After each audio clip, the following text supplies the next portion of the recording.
Welcome to Yeah. welcome to another episode of our Distillery Spotlights on Saturdays for Bourbon and Booze. We're glad you're here.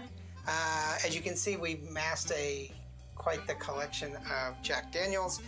We are missing some of their lower end ones or flavored ones, but I think we have almost the complete collection except for a few noticeable absentees that we'll talk about. But hopefully you like what we're about to do. If you do, make sure you hit that like and subscribe. It means a lot to us. So Andy and I have joked quite a bit. This is Cody, but Andy and I have joked quite a bit about drinking Old Number 7 in our youth. It's the truth. It's not really a joke. Back then, the drinking age was 18. And of course, you know, being rebellious in the 70s and early 80s, you didn't wait till you turned 18.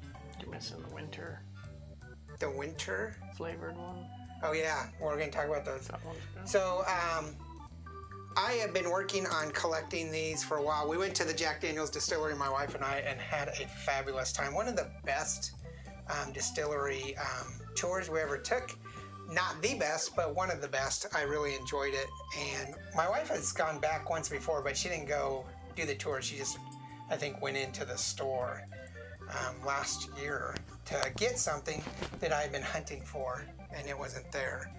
So let's go ahead and look at these. Of course, everybody knows the Jack Daniels Old Number 7. This was, Jack was born just right around the time of the Civil War and was staying with a gentleman, the pastor. He left his house when he was really young and was living with the pastor's family and learned how to distill through that pastor.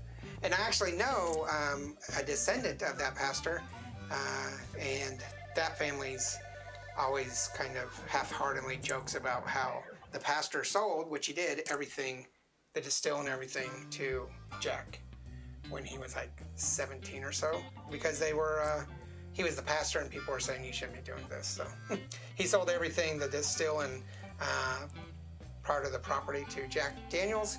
And the descendants of that pastor, who I know aren't too happy about that, but things would have been a lot different. So Jack started his Old Number 7. It's called Number 7 for no reason. It's not the 7th try, 7th batch, 7 years, nothing. It's just what he ended up calling it.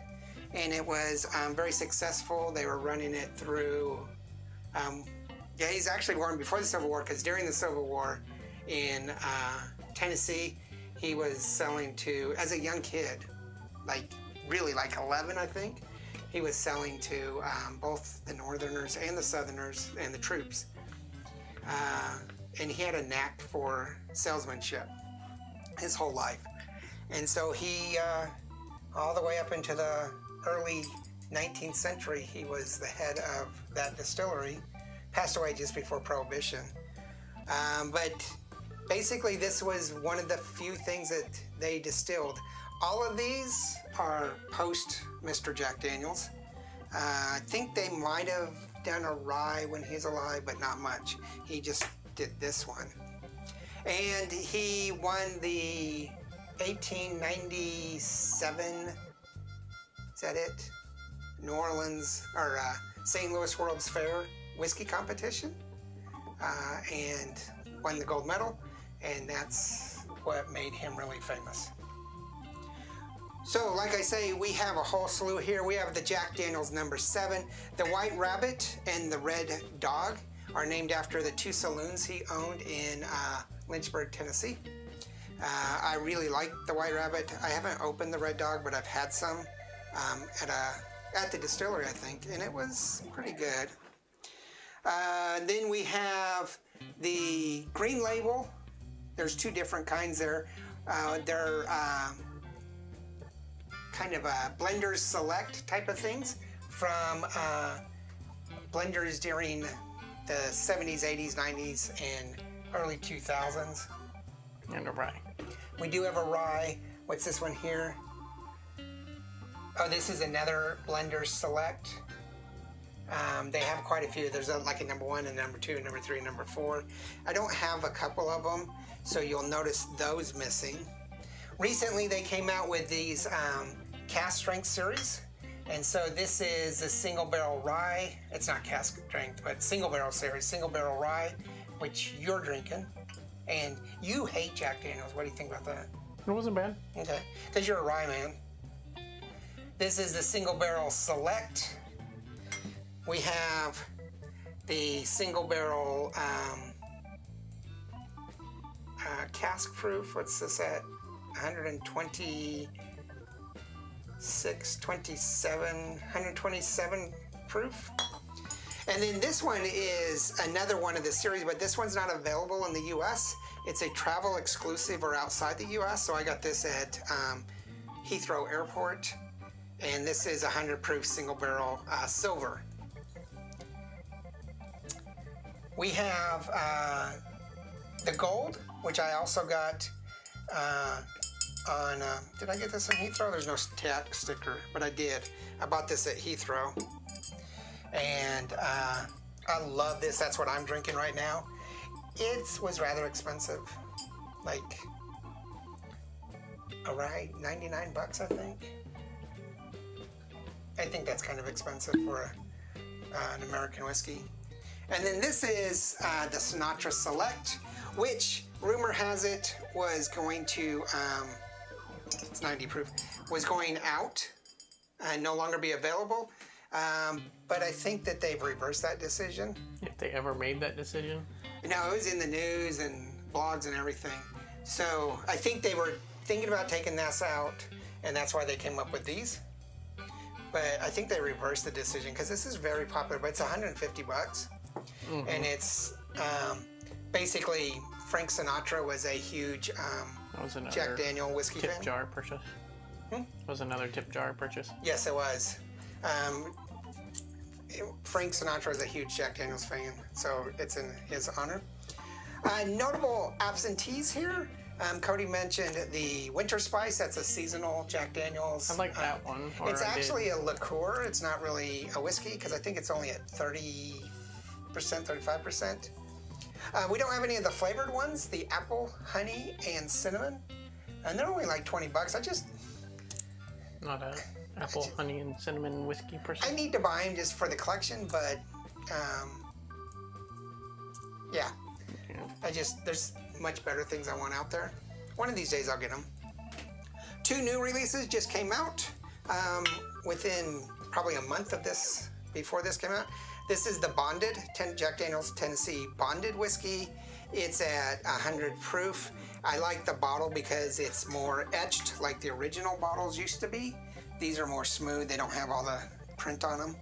And then this one's one of my favorites, the Triple Mash Blended Straight Whiskey, also at 100%. I really like it. Just came out. I am missing the 150 year Jack Daniels. That came out, and yeah, that came out, and my wife was in Lynchburg trying to get it, and it sold out in like 5 minutes or something. And they didn't have a wide distribution, especially here in Texas. And by the time I even saw availability online or a place, I'd never seen it in my own eyes, but availability online to order, it was up to 400 bucks. And so pretty much lost out on that. Yeah. However, one of these, the White Rabbit Saloon is the original 10-year. So this was the first 10-year whiskey. I did not like that one. Huh? I did not like that. I like that one. And then, of course, for the more refined drinkers out there who don't actually realize it's Jack Daniels, is the Gentleman Jack. And that is quite popular today. And not that expensive. Is that a celebrity one? I don't think Gentleman Jack's a celebrity one. I thought this was like the... maybe I'm wrong. Yeah, I don't think it is. Maybe I'm thinking of the Wild Turkey celebrity one. Oh, Matthew McConaughey's Long Branch? Yeah, I thought this was another one. But... I like Gentleman Jack, but I happen to be a Jack fan. Andy's okay with it. Cody's not. It's a whole different flavor. Tennessee whiskey's a whole different flavor. True Tennessee whiskey, so... Yeah. Jack Daniels. Yeah. So the other Tennessee whiskeys don't have the same flavor that I've tried. Yeah. Tell us what you think about Jack Daniels in general. And my dusty bottles are just, we didn't prepare for this, so they're all dusty. You had the opportunity, man. Yeah. Tell us what you think about Jack Daniels in general. What's your favorite one? Which one have you had and haven't had? Let us know. If you got the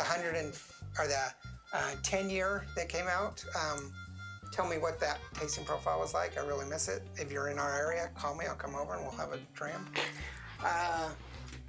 There are some other ones out there, like every once in a while they have a anniversary, like 150th year bottle, stuff like that. I don't have those. Just have the main.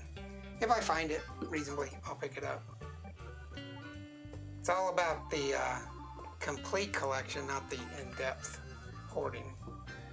Just one bottle of each. No, one bottle of each. Oh, okay. I don't have cases. We've only reviewed 3 or 4 of these since we started here. We've reviewed the Jack Daniels, the White Rabbit, the Rye, and the Green Label. We do have another Jack Daniels review coming up in the next week or so, or maybe it's already been there. I don't know. Because, you know, time. Time's a weird thing with wobbliness. us. Yeah. But yeah, let us know what you want to review next. Have a great Saturday. Enjoy your weekend. And we'll check you out on Monday for a oddity non-whiskey review. And cheers. Cheers. Mm-mm-mm.